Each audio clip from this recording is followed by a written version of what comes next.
हमारे व्यस्त जीवन में ईश्वर की आवाज़। हम कई बार नकारात्मक शक्तियों से घिरे रहते हैं। नकारात्मक लोग और नकारात्मक परिस्थितियां हमें विचलित करती रहती हैं। आज आप इस पर चिंतन करें कि हम नकारात्मक शक्तियों से, लोगों से, परिस्थितियों से कैसे निजात पाएं और कैसे दिव्यता की ओर बढ़ें। धर्मशास्त्र में कई स्थानों पर चिन्ह, चमत्कार व चंगाई देखने को मिलते हैं। ये चिन्ह, चमत्कार और चंगाई ईश्वर की दिव्यता को, ईश्वर के पहचान को, ईश्वर के असली स्वभाव और उसके व्यक्तित्व को प्रकट करते हैं, क्योंकि मनुष्य ईश्वर को व्यक्ति की तरह ही जान सकता है। ईश्वर जो सर्वशक्तिमान है, सारी शक्तियों का सारा ऐश्वर्य, महिमा और प्रताप से परिपूर्ण है, उस ईश्वर को हम कैसे जान सकते हैं? इसलिए वह स्वयं अपने आप को प्रकट करता है। इसीलिए अवतार का बड़ा महत्व है। वही ईश्वर मानव जाति को समय समय पर अपने को प्रकट करता है, अपने को दिखाता है, अपने को हमें दर्शन देता है। उसके प्रताप व महिमा की झलक कई लोगों को मिलती है। जैसे मूसा ने ईश्वर को देखा। ईश्वर का विराट और विश्व रूप हमारे विश्वास को बढ़ाता है। धर्मशास्त्र का उद्देश्य ईश्वर को हमारे लिए प्रकट करना है, जिससे हम मुक्ति की दिशा में, आज़ादी की दिशा में, अपने बंधनों को काटने की दिशा में आगे बढ़ें और ईश्वर पर विश्वास करें। 18वां सामान्य सप्ताह 2 अगस्त 2022 मंगलवार। पहला पाठ नबी यिर्मयाह का ग्रंथ अध्याय 30 पद संख्याएं 1 से 2, 12 से 15 तथा 18 से 22 तक। संत मत्ती का सुसमाचार अध्याय 14 पद संख्याएं 22 से 36 तक।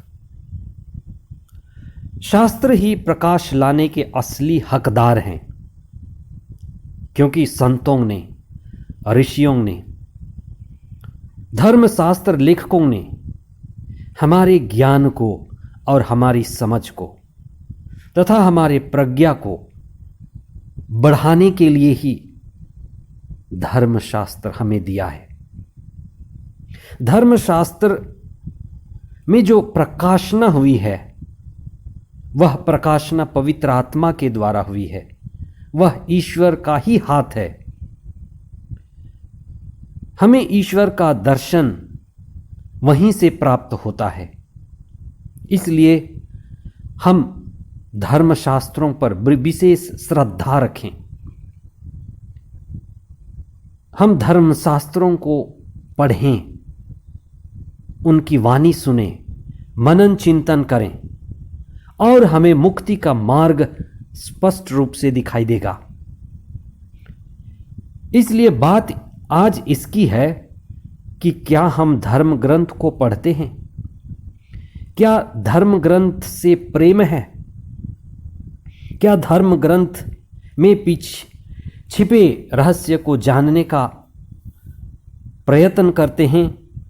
उसके लिए हम उत्साहित हैं, धर्म ग्रंथ को हम समर्पित हैं। आज आप इस बात पर ध्यान दें और चिंतन करें कि ज्ञान मात्र से कुछ नहीं होता। बहुत सारे विद्यालय ज्ञान देते हैं, ज्ञान तो बहुतों के पास है, लेकिन ज्ञान के आगे है निष्ठा, और निष्ठा में ही छिपा है प्रकाशना। और जब निष्ठा और प्रकाशना होता है, तभी हम प्रेम में बढ़ते हैं। हमारे जीवन में मुक्ति के प्रति उत्सुकता बढ़ती है और हमें स्पष्ट मार्ग दिखाई देता है। मुक्ति के लिए हमारा समर्पण बढ़ता है और गहरा होता है। रोटियों का चमत्कार और प्रभु ईसा का समुंदर पर चलना दोनों ही ईश्वर के दिव्य प्रकाशना के प्रतीक व चिन्ह हैं। वे प्रकट करते हैं कि प्रभु यीशु जीवंत ईश्वर के पुत्र हैं। प्रभु यीशु जीवंत ईश्वर के प्रतिरूप हैं।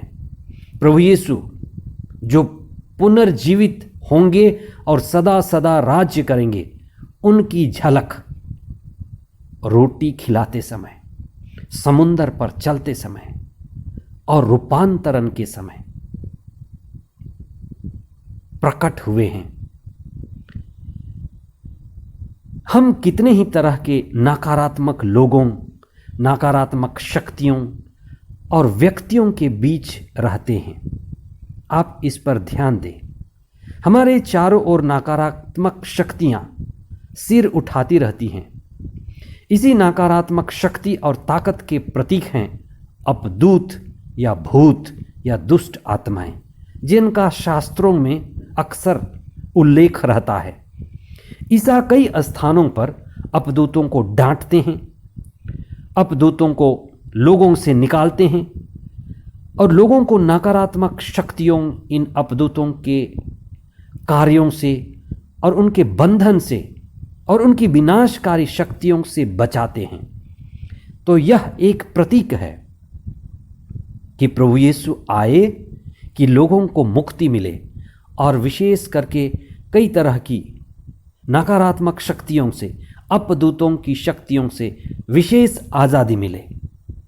अब समुंदर पर अपदूतों का होना विशेष रूप से यहूदियों का विश्वास था कि समुंदर पर शैतान का, अपदूतों के नायक की गद्दी है। शैतान का राज्य समुद्र में स्थापित है। इसीलिए लोग समुंदर से डरते थे, क्योंकि वह बहुत विनाशकारी भी था। उत्पत्ति ग्रंथ के अध्याय 1 पद संख्या 2 में हम इस तरह से पढ़ते हैं कि अथाह समुद्र पर ईश्वर का आत्मा विचर रहा था। इसका मतलब है सृष्टि से पहले ईश्वर का समुंदर पर, मतलब शैतान पर, दुष्ट आत्माओं पर पूरा अधिकार था। उसी तरह से प्रभु यीशु का समुंदर पर चलना उसी अधिकार को दिखाता है कि प्रभु यीशु जीवंत ईश्वर के पुत्र हैं, जो हर तरह से अपदूतों को निकालते हैं और उनमें अपदूतों को अपने वश में करने की ताकत है।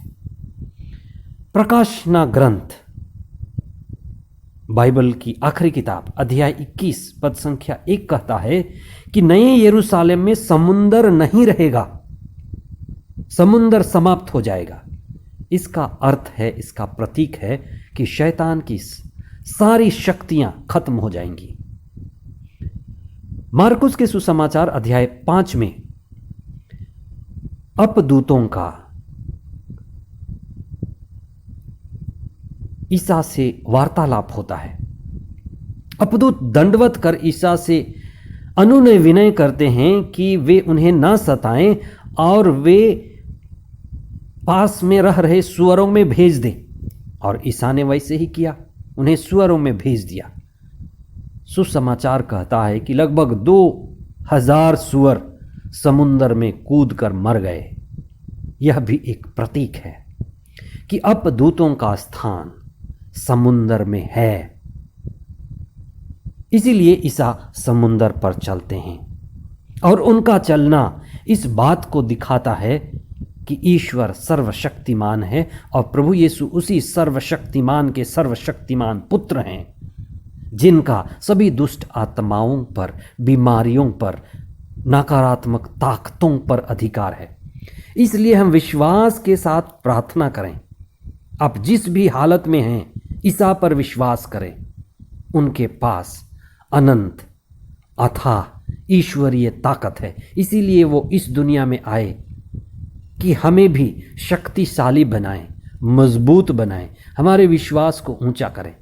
इसलिए रोज जब आप धर्म ग्रंथ पढ़ें, प्रभु के शक्ति और सामर्थ्य से भरें, पवित्र आत्मा की शक्ति और सामर्थ्य को अपना हिस्सा बनाएं और आप शरीर में, मन में और आत्मा में शक्तिशाली होंगे।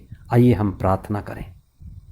हे सर्वशक्तिमान पिता ईश्वर, हम धन्यवाद देते हैं कि आपने हमें अपने प्रतिरूप बनाया है। आपने कहा हम मनुष्य को अपना प्रतिरूप बनाएं, और मनुष्य को आपने अधिकार दिया, सामर्थ्य दिया, बल दिया। प्रभु यीशु को प्रार्थना करने सिखाया कि हम प्रार्थना में जुड़कर अपनी सकारात्मक शक्तियों को, ऊर्जा को, आत्म बल को बढ़ाएं। हे सर्वशक्तिमान पिता ईश्वर, हमें आशीर्वाद दीजिए कि हम मन और आत्मा में बढ़ते जाएं। हम हमारे अंदर के कमजोरियों को, नकारात्मक शक्तियों को, हमारे चारों ओर के विनाशकारी शक्तियों पर विजय पा सके। हमारा आपके साथ जुड़ना, हमारी विनम्र प्रार्थना हमें प्रतिदिन आध्यात्मिक ऊंचाई प्रदान करे, और जितने भी लोग आपको खोजते हैं, आपको पाना चाहते हैं, वे आशीष पाएं, और जो नकारात्मक और बुरी शक्तियों से घिरे हैं उन्हें भी आज़ादी मिले, स्वतंत्रता मिले, मुक्ति मिले। ये प्रार्थना हम करते हैं हमारे प्रभु ख्रिस्त के द्वारा। आमीन।